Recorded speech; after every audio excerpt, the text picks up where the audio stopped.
Pelosi is under fire today after surveillance video shows her at a hair salon getting a blowout and not wearing a face mask.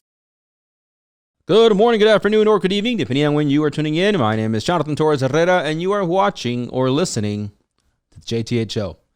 Today, let's talk about New York City and their plan for handling mental health 911 calls, the future of concerts, California's new lockdown, and Harry Styles' trends on Twitter because of a dress.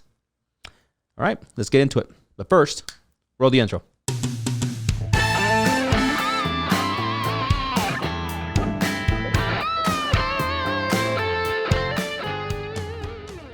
All right, and for those of you guys that haven't taken advantage yet, make sure you catch the episode on Spotify, Apple Podcasts, Google Podcasts, or Radio Public. It is available for you there on the go because I know sometimes some of us can just listen to YouTube in the background, or simply we just don't like YouTube for one reason or another. But yeah, just make sure you catch the show on there. Okay, so let's move on to the first story, and that is New York City's plan to handle 911 calls when in relation to mental health issues. So there is an article published on CNN that reads, New York City will send mental health teams instead of police to respond to some 911 calls. Now, at the face of this, I immediately, had my strong reservations, right? Well, for one, we have to look at the issue here that sometimes these 911 calls, right? Some of us have maybe seen videos, of course, and many of us cannot forget about the horrible case that happened with Walter Wallace Jr., right? Where police arrived, they unfortunately either A, did not know how to handle the situation, depending on whose point of view you're taking in, or simply they thought that the best way to handle it was to shoot the man and kill him. So, all this said now, it looks like, New York is planning on sending mental health professionals out into the field. And back to my point, when I read this, I'm thinking, I don't know that's the best approach, right? We're talking about a situation where you can have somebody, wielding a knife and can potentially hurt someone, right? Can go after somebody, and if that individual it is not equipped or prepared or trained or whatnot to handle, somebody, coming full blast at them with a weapon, you can have more casualties, right, than solutions. Now, once you read the article and you go deeper into it, it is not exactly the way CNN puts it there in the headline. In fact, it goes on to say that, the calls will be accompanied by a police officer, right, who will also be dispatched as a backup. However, the idea here is for the police officer not to be the first point of contact, right, with the individual or with whoever, it is that called or made the 911 call and had somebody come out because, there's something going on with somebody suffering from some mental episode. So, once you add that in there, I will say that this is not the worst idea. Right, I think many people agree that things need to change, they need to be reformed in terms of how we're preparing police officers to go out and out. I think is erroneous to think that a police officer can, somehow manage all these different roles and be trained for all these different categories and treat all the issues differently, right? Again, whether you're talking about a mental health crisis issue there, or you're talking maybe domestic violence, you're talking sometimes, unfortunate, some type of a sexual assault that happens, whether it be with women or men. And it's crazy to think that thus far we have believed that a police officer can handle everything. They just somehow give them a manual or give them a couple classes. It doesn't make any sense. So when I saw this article, yes, I had my strong reservations of saying this is insane. We can potentially see more casualties, right? Because we're not exactly talking about every single one of these mental health calls are going to be from people that are maybe suffering more from depression, and they're just maybe in their home and they're barricaded in there and they're not really causing any harm.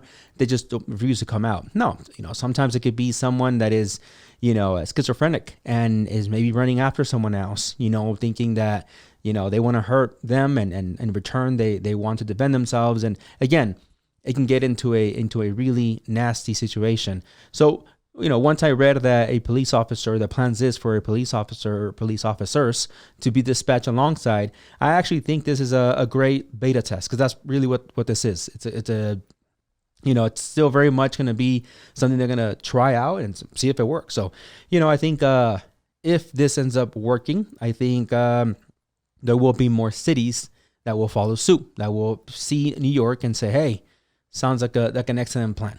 So we'll see how that goes. And with that, let's move on to our next story. And that is, how will California handle the next set of lockdowns? And for that, I turned to the New York Times and an article they had today that read, COVID-19 live updates. California issues tough restrictions and Iowa mandates masks as states try to tame virus. Now, in a nutshell here, you obviously have a lot of news where you have, COVID-19 cases rising, right? In many parts of the country, they're spiking hard, almost as hard as they were, or as high as they were, rather, at the beginning of the year, right? So everybody, it feels like at least, everybody is panicking. Everybody's thinking, okay, what else can we do to make sure we go back to more modest numbers, whatever that means, but definitely not where we are now. In fact, I can share a little bit with you guys in saying that El Paso, which is where I am, it has been, getting hit hard with cases. And, I think there's a lot of reasons for that, right? And I think California is really not out of the reasons, at least I think, that they're also spiking. Of course, you have holidays. You have people that are going to want to travel, right? And many of them feel like they've been locked down enough. They're done with the lockdown and they're looking to say, you know what?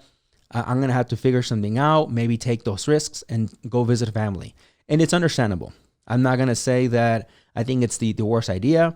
I do understand that there's a lot of people that are very, very, very much to one side and believe that everybody, regardless of their situation, should be in 100% complete lockdown. And then you have other people on the other extreme that say, screw this is not real, or this is being, blown out of proportion by government officials. And I feel like I can just go out. In fact, I don't even need to wear a mask, right? So you have both ends of the spectrum. And where everybody, I think, is falling somewhere in between, of course. But I think because, again, of these holidays are upon us, many are going to opt for just saying, you know what, I'm going to have to take those risks. And unfortunately, it looks like, according to this article, there have been an increase of home, parties and gatherings that are definitely above what you would consider modest, right? When it comes to how many people should be gathering in close quarters.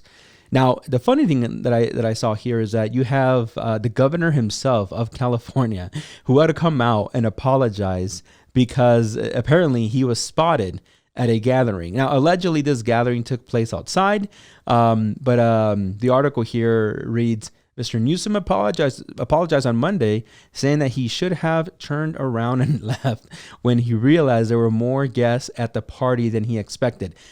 I'm gonna call BS on this. Okay, why? Because for one, it's not like you're some Joe Schmo. It's not like it's just me and you, and we don't really know who's attending these gatherings or these parties, and we're like, oh man, we got there, and it turns out the whole block was there. And even then, any of us would have better judgment if we really wanted to and say, you know what, we're gonna turn around and make some excuse up as to why we can't get to the party, right? No, that's not what happened. Right, Newsom is a politician, and again, for that matter, he's not just some Joe Schmo. He's not even some guy of like some little town where he's a mayor of. No, he's the governor of California, one of the biggest states in the United States. So for him to say, "Oh my God, it totally got me," out of nowhere, that I got there and there's all these people, it's why I call BS, right? In my opinion, he damn well knew, that there was more people there at whatever gathering he was attending, then maybe this should have been. And he kind of rolled the dice.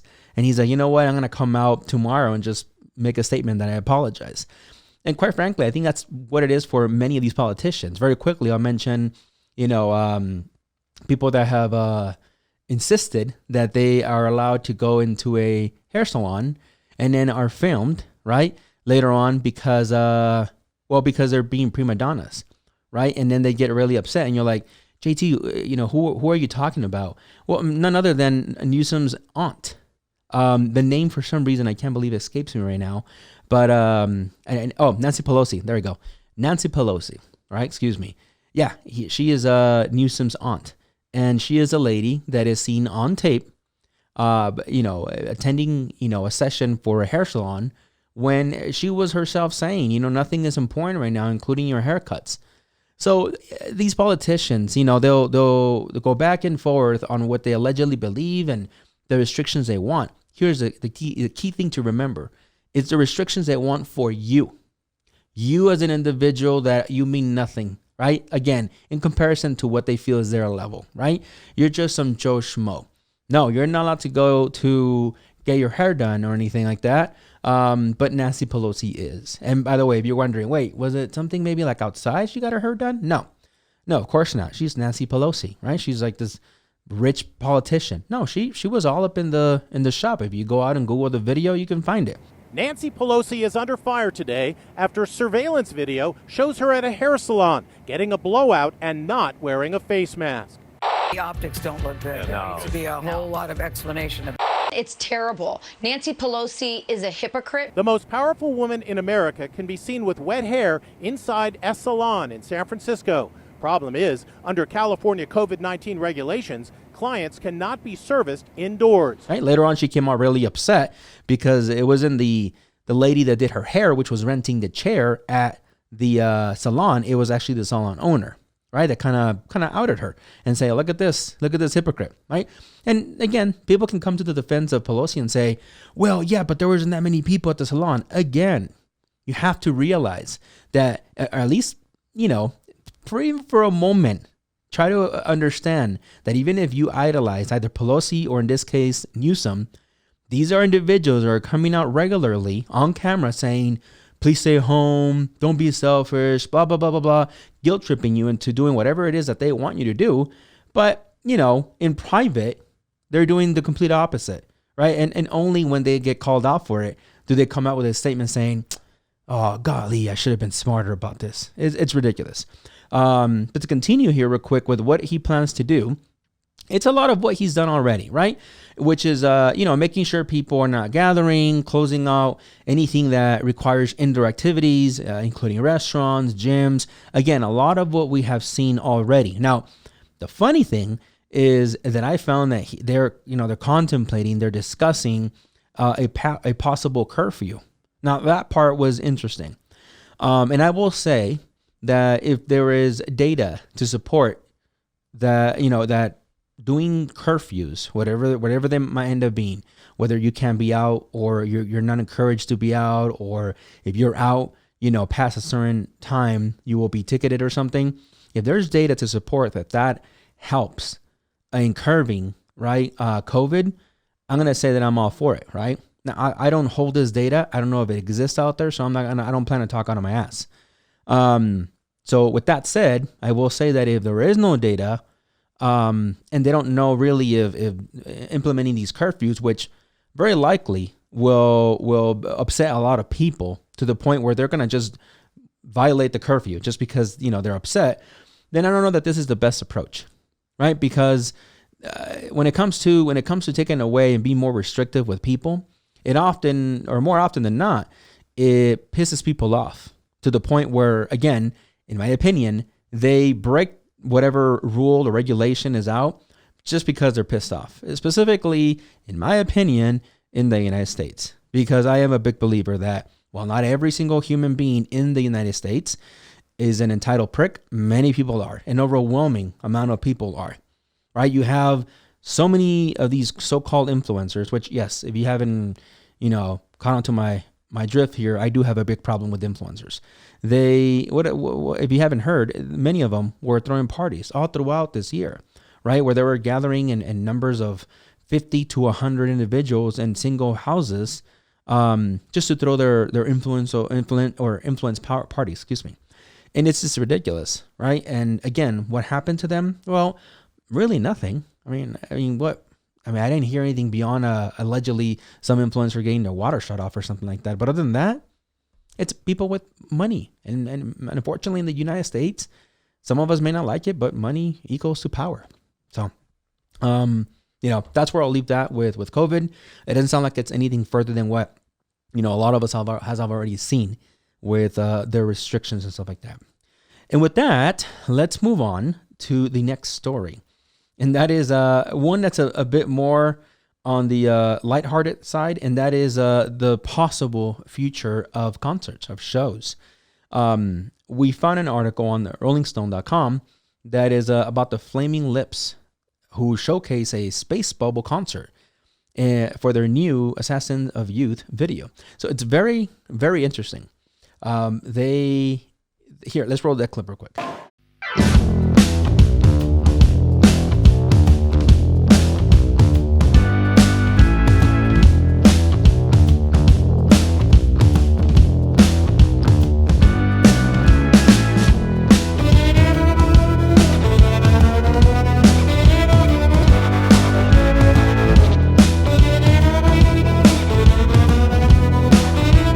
Okay, so you guys got to see the clip there. It's better than what I can describe it. But for those of you guys listening, essentially, it's exactly what you're probably picturing.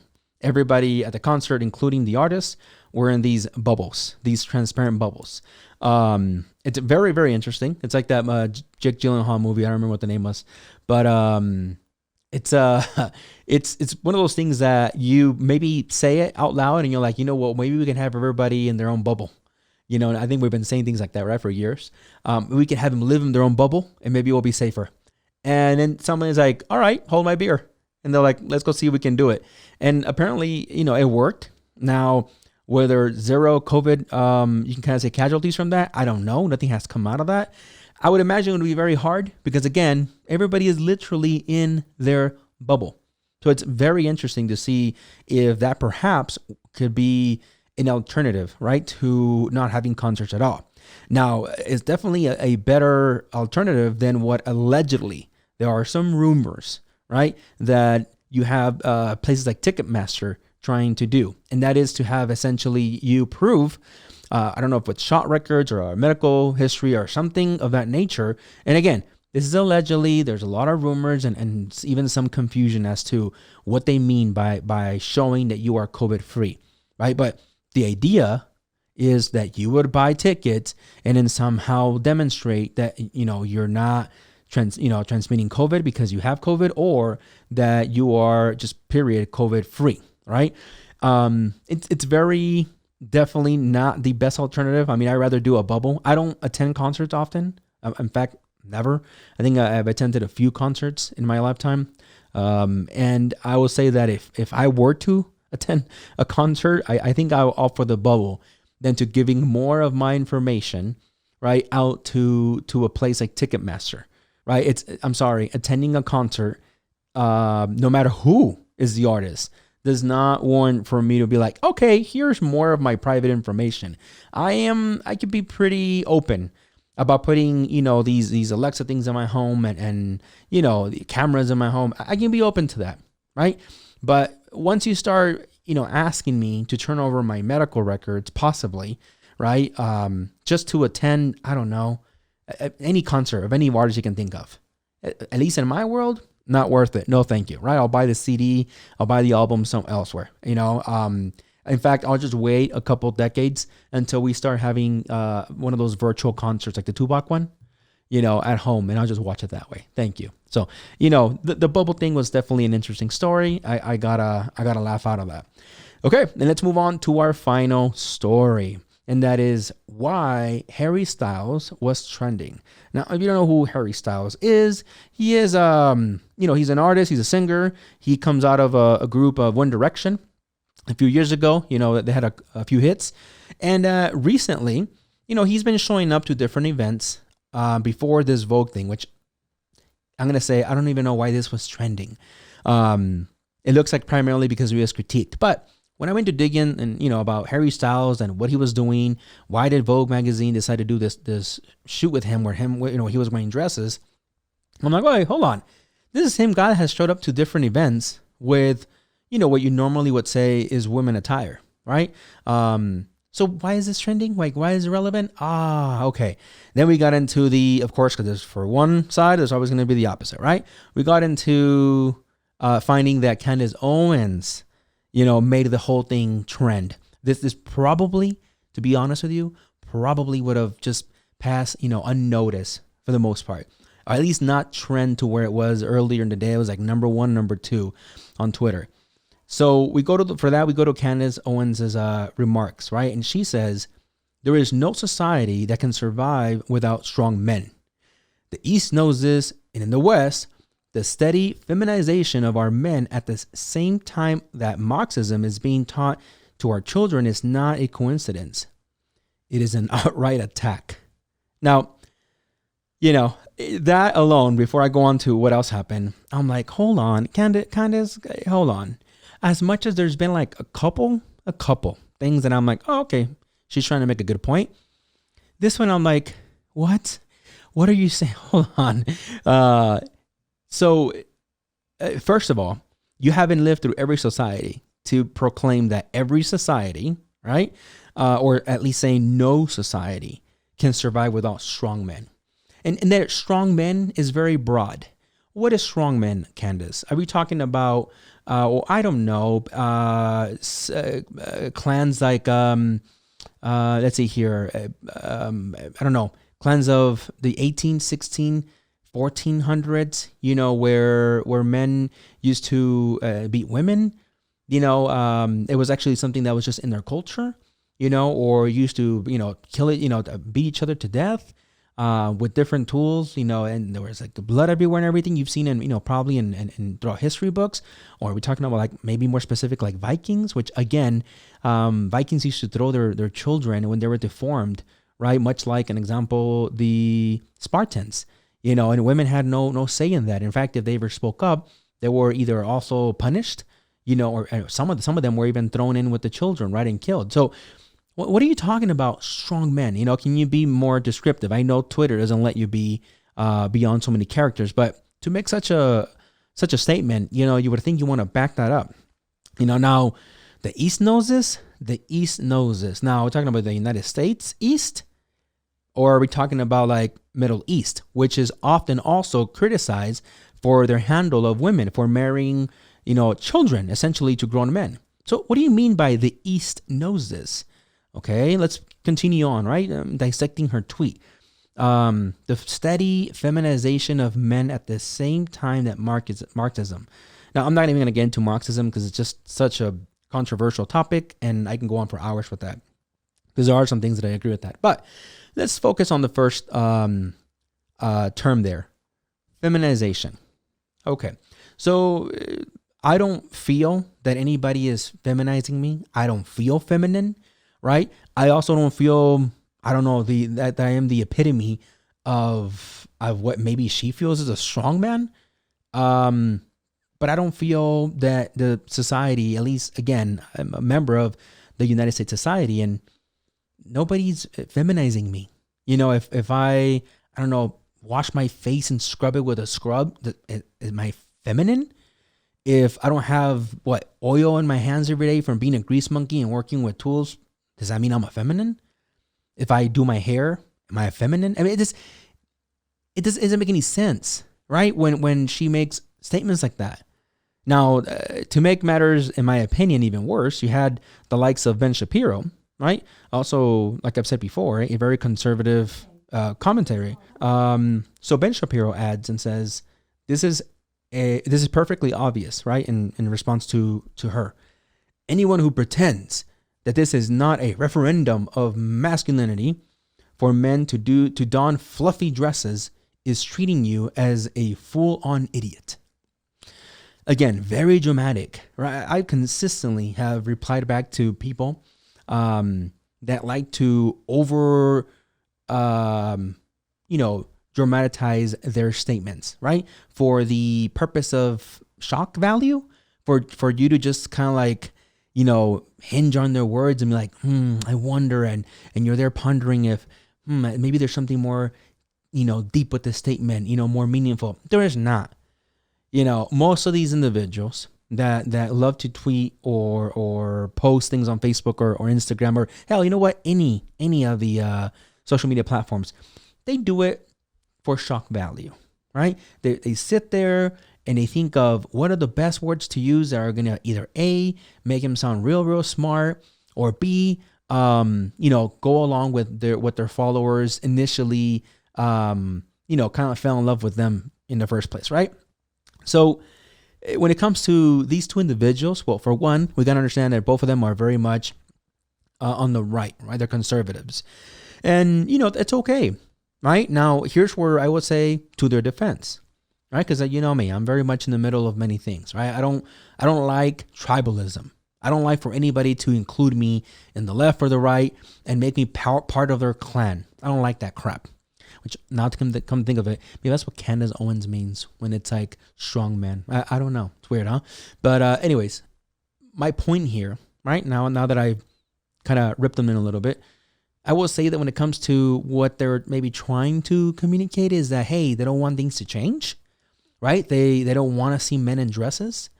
I was actually surprised that this was even trending, maybe because it was Harry Styles and he's famous. But there was another guy, right, that I found. I was trying to remember who it was, and then I Googled it for the purpose of the episode here. And I remember seeing something on boardpanda.com. And that is the article was about skirts and heels are not just for women. This guy proves that perfectly, right? And it was about a guy, his name is Mark Bryan, who is an American living in Germany and wears dresses, pretty much regularly. I think every day to work, and not only dresses, high heels and everything, In fact, if you look at some of the pictures, you're like, oh, that's nice dress by worn by a woman, and then you kind of scroll up again, you're like, oh, okay, it's a dude. And here's what I'll tell you, or here's what I'll tell you about this, which it kind of goes along with the whole Harry Styles wearing dresses. When it comes to men and what they wear, right? And by the way, this applies to women too. Who gives an F, right? If that makes you feel comfortable, that makes you feel happy, you're not really hurting anyone. Go ahead, right? Now, will this somehow, as Ben Shapiro says, create some kind of, what was his words? Referendum of masculinity, or in Candace Owens' words, steady feminization of men? I don't agree with that. No matter who puts a dress in front of me, right? I'm thinking about me personally. I'm not going to wear one because I don't like dresses, right? Will I look good in them? I don't know. That's for you to imagine me in one. I don't know. Do I? It's just kind of, ridiculous, to feel that just because some dude is wearing a dress, all of a sudden, all the other dudes are going to stop, wanting to be men. Same thing for women. If a woman tomorrow decides, I'm going to wake up and I'm going to wear the most quote unquote boyish clothing I can find, that doesn't make the rest of the women not women. It's just so stupid to have that kind of mentality. Now, if you look at it, Ben Shapiro, right? I'm not trying to be an asshole here, but if Ben Shapiro somehow tomorrow starts dressing with dresses and says, you know what? It's because I saw that guy, that American in Germany, what was his name? Mark Bryan. And then remember Harry Styles was wearing a dress? They really influenced me into wearing dresses. Damn them. I would say to that, stop bullshitting, dude. You wanted to wear dresses since you were probably little. And you know what? Rock them. Be happy with them. Good for you. I don't know that anybody should critique even the Ben Shapiro if, again, in this imaginary world, he came out tomorrow and wanted to wear dresses. Like, okay, good for you, dude. Maybe that's what it was. Maybe that was what you were hating on Harry Styles, right? Because deep down, maybe you wanted to wear a dress. But to say, again, that somehow who and what wears what will completely change the minds of other men and what they're going to wear, I disagree. If you think this is more for the youth, that you're maybe thinking, hey, JT, well, maybe he's referring to that maybe young kids, young boys will be confused if they start seeing men in dresses. I don't know that that's also true because, I mean, have you not picked up a history book? Huh? Never picked up a history book? Never occurred to you that you're not wearing dresses, even though you had our founding fathers, many of them, wear like, what do you call them, turkas or whatever the hell they were wearing? People in Ireland doing, similar again. I don't think they call them skirts. Again, I think they have their name, but still. I mean, for those men out there maybe watching this and it's like saying, oh, JT, you're supporting the, what was it, steady feminization of men. Dude, I would ask you this. Are you wearing a dress? Does this make you want to wear a dress? That's what you should really ask yourself. Because really, that's the problem here. Is that people, one, more than anything, fear what they don't know, right? And then two, they don't want things to change. They're scared of change. And then them seeing, men rock these dresses, kind of makes them feel like, hey, you're taking it away from women. Which, by the way, I will say this to end this topic. I do think that making an effing parade, an effing party, or scandal for that matter, over even Harry Styles wearing a dress, or again, this guy that I was telling you guys about, Mark Bryan, right, the American in Germany, making this big fiasco because, men were, is wearing a dress. All eyes turn to that is stupid. It completely goes against what many women, I will say, and I know maybe not, it won't be unpopular, but many feminists might say like, see, this is what we're talking about. Men want to take everything away from us. I kind of agree, right? Why are we making this big ass scandal over men wearing dresses? Who gives a shit? We wouldn't make a big issue or a big scandal when you see a woman wearing a woman's dress, or for that matter, a woman tomorrow coming out in, I don't know, a suit, like a man's suit. Nobody would give a shit. But all of a sudden, this is big news. Big news, man wears dress. Who gives a shit? That's where I'll say to that, right? Let them wear it. If they're doing it for attention, I don't know. I think we're doing ourselves a disservice by giving them attention, right? This is stupid. So anyways, that is it for today. I'll end it here. I appreciate you guys watching and tuning in. By the way, let me add on here real quick that I have unfortunately created another Instagram account. It appears, this is my own conspiracy, but it appears that maybe I was shadow banned. So very quickly, if you guys didn't catch the video, I'll say it again. I changed my username no more than maybe 2 weeks ago from Jonathan Torres Herrera to the JTH Show, or at JTH Show rather. And everything was great. No problems. All of a sudden, go into Instagram and it says account doesn't exist. Go in to reset my username, doesn't exist. Trying to log in with my Facebook account and it says if you own JTH Show, use your password. So the account is definitely somehow there. Took a couple screenshots that said disabled, but again, never got any kind of FYI, never got anything from Instagram. It was just gone, just like that. Did the whole YouTube it, find out how other people unblock themselves or get their accounts reactivated? Nada, nothing. Sent, I don't know, probably half a dozen emails to Instagram, right? To different addresses, different departments. Got a couple replies, definitely from a machine, but nothing from anyone saying, hey, this is a mistake, or hey, this is why your account got deactivated. Nada. So unfortunately, I had to create a whole new one. Definitely lost some people on there that I don't know if they have even noticed that I'm gone. But you know what? For those of you guys that went back in there and try to find me, you can find me at jth.show. And yeah, I would appreciate if you guys follow again, and so you guys can get informed when I upload, or when I enjoy one of these randomly and I share with you guys. But other than that, hope you guys have a great rest of your day, and until next time, see ya. Hey, thanks for watching the JTH Show. Remember, you can catch all the episodes, full episodes, on Spotify, Apple Podcasts, Google Podcasts, or Radio Public. You can also visit www.thejthshow.com to catch episodes there, and to catch anything that we had to blur out because of YouTube or any other platform. We usually put all of our raw information in there that is uncensored. You can also become a member at www.thejthshow.com to catch all the special perks. Thanks for watching.